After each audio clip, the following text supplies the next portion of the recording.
Syekh Hamzah Bansuri, yang disebut sebagai penyair pertama Indonesia dan ahli tasawuf Aceh abad 17. Beliau juga ahli dalam ilmu fikih, falsafah, sastra, mantik, sejarah, serta fasih berbahasa Arab, Urdu, Parsi, di samping bahasa Melayu dan Jawa. Makam Syekh Hamzah Bansuri yang terletak di Desa Oboh, Kecamatan Runding, Kota Subulus Salam, merupakan simbol sejarah kebanggaan bagi masyarakat Kota Subulus Salam.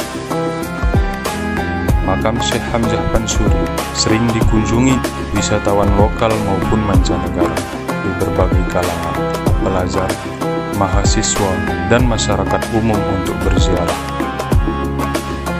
Saya Yumriyadi, 23 tahun, untuk Bumi Sadakata, Bumi Syekh Hamzah Bansuri.